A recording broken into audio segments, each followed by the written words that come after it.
Okay, that's it, folks. You go, we're about to get clobbered. Kiirabihaigla on esmapilgul lihtsalt üks nendest paljudest meditsiinidraama sarjadest. Kui sellesse aga süveneda, siis tuleb välja, et siin on midagi teistsugust. Midagi, mis eristab seda teistest sarnastest. Tere tulemast Parhiit stuudiosse. Nagu juba aru said, siis täna vaatame lähemalt sellist teost nagu Kiirabihaigla või siis inglise keeles ER. Vahest asjakohasem eestikeelne tõlge sellele oleks hoopis EMO. Kuna olen ise igapäevaelus tervishoiutöötaja, siis pakuvad mulle meditsiiniteosed erilist huvi. Et luua natukene selgust, siis kaardistame kõigepealt üldse ära, missugused populaarsed meditsiinisarjad meil siinkandis jooksevad. No esimese asjana vast tuleb pähe Grey Anatoomia. Nüüd võrreldes Grey Anatoomiaga on Kiirabihaigla meditsiiniliselt täpsem. Grey Anatoomia, kui sa seda näinud oled, on väga suhete keskne. Seal on olulised küsimused, kes magab kellega, kellel on salajased tunded mõne kolleegi vastu, kuidas sõprus toimib, seda sorti asjad. Ja Kiirabihaiglas leidub muidugi ka neid nüansse, aga see kõik on vähem dramaatiline ja rohkem päriseluline. Ma ei olnud veel arstiteaduskonda astunudki, kui Grey Anatoomia jooksma hakkas. Aga juba siis panin ma tähele, kuidas nad näiteks lõikuste ajal teineteisega vestlesid ja üksteisele sügavalt silma vaatasid samal ajal, kui kätel käia lasid. Ma ei ole kaugeltki ainuke, kellele Grey Anatoomia meditsiiniline pool on hambusse jäänud. And he already has a shotgun approach to this. This is not how medicine works. That's ineffective. Oh my God, please tell me she's not going to... No! No, what are you doing, Grey's Anatomy? No! He is not paralyzed. I've never heard of anyone in surgery saying the patient's paralyzed. We usually wait until after surgery. In reality, the patient would first go to the emergency department for assessment and initial management and then handed over to the accepting team. Muidugi ei tähenda see, et sulle ei võiks Grey Anatoomia meeldida. Võib meeldida hoopis teistel põhjustel. Ma lihtsalt juhin tähelepanu, et meditsiinilises mõttes ei ole see sari väga täpne. Teine meditsiinisari, mida meil siin Eestis päris hästi teatakse, on Dr. House. Mulle eriti meeldib siin see peategelane. Ma arvan, et see ongi üks põhjus, miks seda sarja üldse armastatakse. Ta on lihtsalt selline külm ja sarkastiline ja see, kuidas ta oma sõnadega teistel ära paneb, seda on päris mõnus vaadata. Siin häirib mind peamiselt see, et kuna House on peategelane, siis tal peab alati sarja lõpuks õigus olema. Väga harva, kui ta eksib, väga harva, kui tema ees olev probleem jääb lahendamata. Kokkuvõttes see ei mõju enam usutava inimesena, see mõjub nagu mingit superkangelast vaataks. Ja eks see sari ongi ju niiviisi üles ehitatud. Meil on siin üks peategelane ja tavaliselt sarjas on lihtsalt üks põhipatsient, kellega tegeletakse ja oleks väga mitte ameerikalik nüüd näidata järjest, kuidas neil ei õnnestu neid patsiente päästa. Lisaks enam-vähem sarja igas teises või kolmandas osas leidub mingi üliharuldane diagnoos, mida on maailmas registreeritud vaid üksikuid juhtumeid. Ja on kuidagi väga raske uskuda, et need kõik võiks nüüd järjest sattuda kokku siia ühte kliinikusse. Jällegi ma ei ütle, et see on halb sari. Greg on igati lahe vana.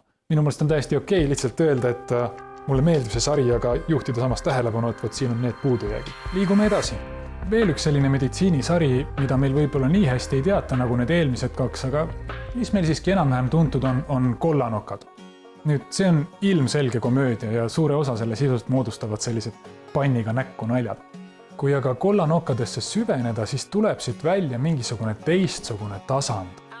See on umbes nii, et siin peal on nagu see komöödia, aga selle all on tegelikult päris traagiline lugu. Traagiline lugu nendest inimsuhetest ja sellest tööst, aga see kõik on nagu ära maskeeritud nendesse naljadesse. Enid has always understood how much my career meant to me. When I first met her, she wanted to be a psychiatrist. But we both decided that wasn't a fitting profession for a family woman. She likes to joke that I choked the last breath of life out of her long ago. Now she's just a shell of a woman. I think that's so cute. I call her Shelly. You know, but I call her that. Sometimes she laughs so hard she cries a little. No ja nüüd siis lõpuks jõuame selle Kiirabihaiglani, mis on võib-olla selline 4. tuntuselt meil siin Eestis nendest arstisarjadest. Kiirabihaigla on kokku 15 hooaega ehk siis 15 aastat kestev sari. Mis eristab seda teistest on kindlasti see, et siin ei ole sellist ühtset peategelast. Ega isegi peategelaste bandet. Kõik arstid vahetuvad. Peategelane on siin nagu see emo ise. Erinevad isikud tulevad siia ja lähevad siit, aga see osakond püsib. Ja ajas muidugi toimuvad mingid muutused, aga laias laastus see, kuidas siin kõik toimib, see ka püsib.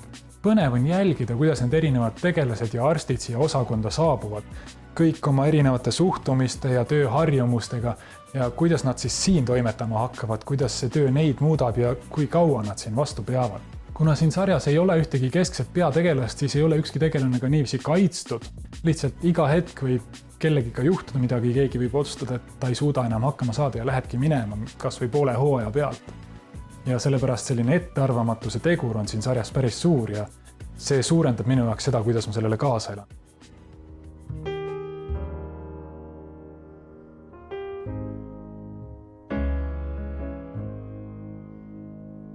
Teine asi, mis kiirabihaiglale usutavust juurde lisab, on see, et just nagu, ma kujutan ette ka Tallinna EMO-s. See on põhimõtteliselt inimeste kokkulappimise kombinaat. Järjest tulevad need patsiendid sisse ja kui see üks haigeselt juurde tuleb, siis muidugi ühtpidi ta on väga oluline ja arstid teevad kõik endast olenevat aidata teda. Aga teistpidi ta on lihtsalt tükk tööd. Patsient number 64, kes on vaja nüüd võimalikult kiiresti korda teha omadega ja liikuda edasi patsiendi number 65 juurde. 10 inimest seal taga juba ootavad, et nemad saaksid ka abi. Kiirabihaiglas ei ole nii nagu enamustes sarjades, et sul on enamik õnnelikud lõpud ja vahele torgatud mõni dramaatiline õnnetu lõpp. Siin on neid õnnetuid lõppe kogu aeg läbi segi nende õnnelikega ja kui mõni patsient saabki surma, see on muidugi kurb ja traagiline sündmus, aga see ei ole maailma lõpp. Järgmine patsient ootab, päev läheb edasi, tööpäev läheb edasi. How am I going to tell our kids? Well, the social worker will be here to see you. She can help you with all that. Would you like to speak with clergy? Any denomination?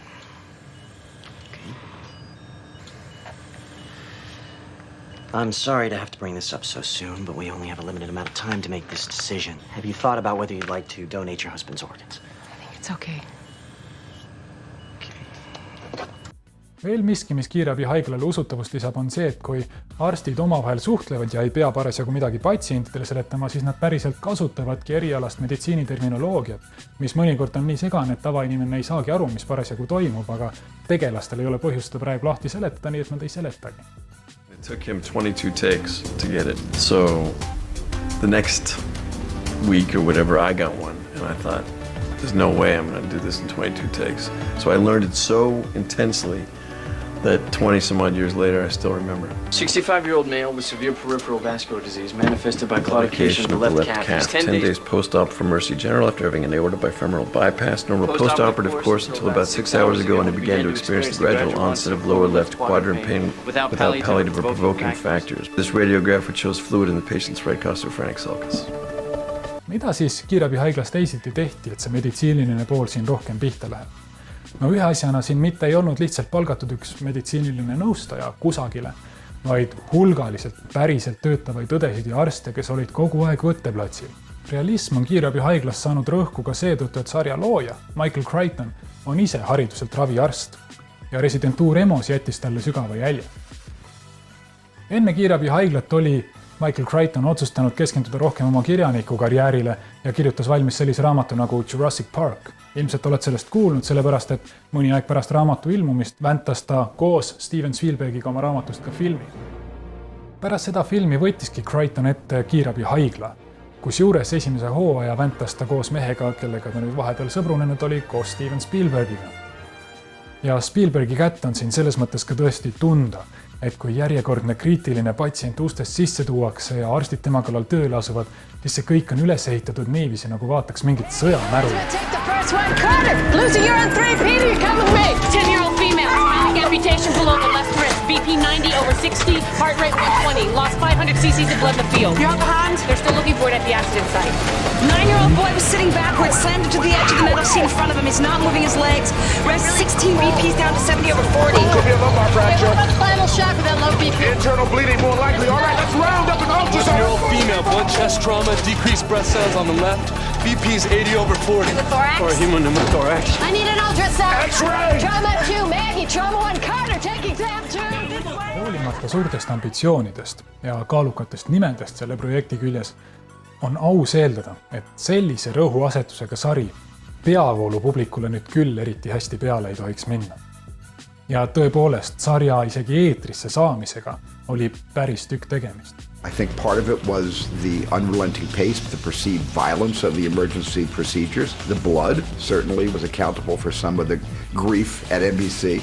Milliseks see reaalsus siis kujunes? Vaatame näiteks võrdlust selgelt laiemale publikule mõeldud Grey Anatomiaga. Kui võtame sellised keskmised hooajad, siis näeme, et mõlemal on enam-vähem sama palju vaatajaid. Kui võtta aga kõige kehvemad hooajad, siis näeme, et siin on kiirabihaiglal rohkem vaatajaid kui siiski Grey Anatomia kehvematel hooaegadel. Ja kui võtta kõige edukamad hooajad, siis näeme, et kiirabihaigla ületab oma vaatajatega seda, mida suutis Grey Anatomia. Seega üllatuseks sari osutus ülimenukaks. Muide, lõbus infokild. Kui Grey Anatomia alustas, siis kiirabihaigla oli enam-vähem lõpetamas oma viimaste hooaegadega. Nii et lühikest aega need kaks sarja kattusid ja jooksid samal ajal. Ning sel ajal oli natukene ka sellist naaberlikku tögamist. Sexy? No. McYummy? No. McSteamy? Oh, there it is. Date with McDreamy? More like McMary. Yeah, you know, he can't help tickling the Elmo, spanking his monkey. That's how I got his nickname. What nickname? We call him McCreamy. Kuna sari algab 1994. aastal, siis tänapäeva Eestist vaadates on üks huvitavaid asju siin see, kuidas meditsiinivõtted on vahepeal muutunud, milliseid nüüdseks lõpetatud meditsiinipraktikaid veel 90-ndatel kasutati. Teine põnev koht on võrrelda, kuidas erinevad ikkagi Eesti ja Ameerika Ühendriikide tervishoiusüsteemid. Neil seal ei ole ju midagi sellist, nagu meil on haigekassa.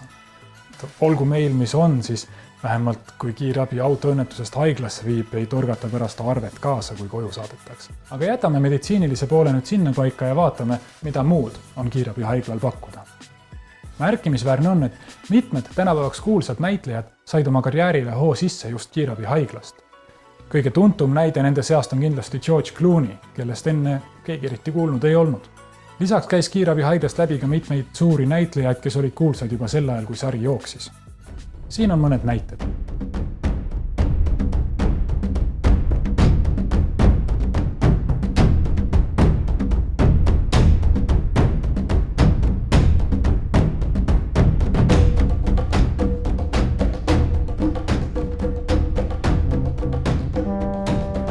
Kuna see sari on nii pikk, siis omandab see kõik mingisuguse ajalise mõõtme, mis annab sellele lisaväärtust.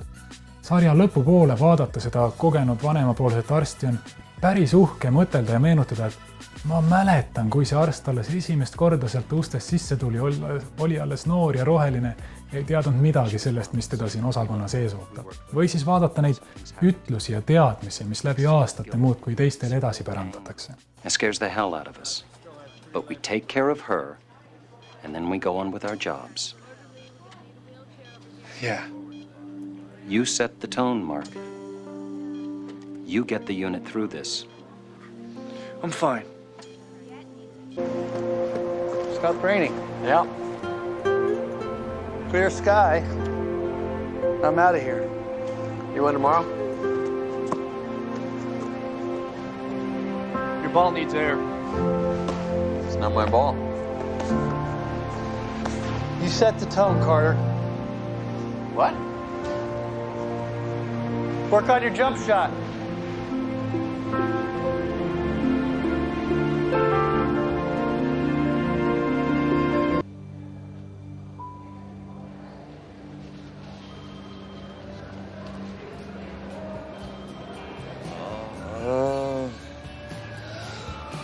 Well, Morris?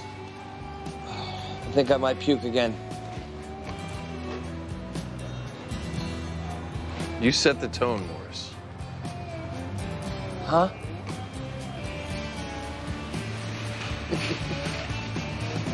Never mind.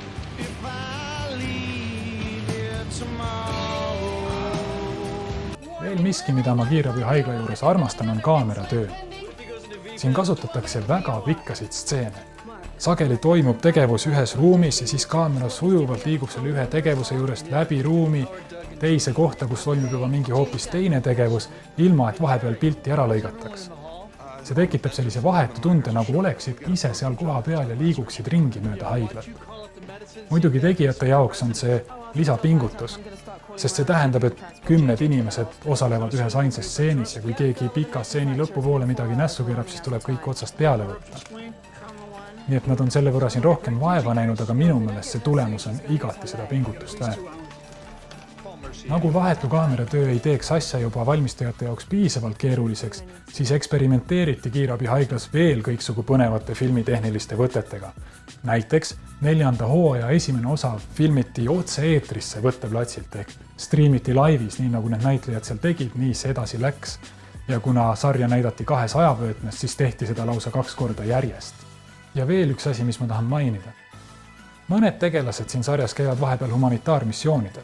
Esialgu tähendas see lihtsalt, et see tegelane kaob nüüd natukeseks ajaks ära. Hiljem mul läksid aga silmad punni, hakati päriselt näitama neid Aafrika missioone ja see tundus nagu vaataks mingit eraldiseisvat filmi, mitte osa mõnest haiglasarjast. Would you please tell her that we're very sorry? الطبيب آسف جدا. ليس هناك شيء يمكن أن يساعد لطفل. Kas kiirabihaigla on siis meditsiinilises mõttes tõesti täpne sari? No ei, tegelikult ikka ei ole. See on ju meelelahutus ja siin samamoodi painotatakse neid meditsiinireegleid. Erinevus tuleb lihtsalt sellest, et nii palju kui mina neid kõrvalekaldeid tähele panin, paistsid need olevat teadlikud ja sihilikud. Näiteks mõni ravim, mis peaks farmakogeneetikast lähtuvalt toimima 10 minutitega, toimib siin sarjas sekunditega, selle jaoks, et ekraani aega kokku hoida. Ja isiklikult mind sellised vead, mis on põhjendatud ja ei tulene lohakusest, need mind ei häiri. Hoopis rohkem häirisid mind mõned sisulised Hollywoodindused. Näiteks see, kuidas peategelaste kangelaslikkuse väljatoomiseks pannakse nad võtma ebaratsionaalseid lollakaid riske, samal ajal kui kõik, kes neid aitama peaksid, käituvad ebapädevate ja argpüksidena. Selline üledramatiseerimine ja asjade mustvalgeks maalimine ei tõmba mind kaasa, vaid tõukab eemale ja paneb silmi pööritama. Does this include the woman on the bus? No one's going back on that bus until it's stabilized. Well, how long is that going to take? The anchor's on holding. It could be hours. She can't make it that long. There's nothing we can do about it. We are not going to endanger our guys.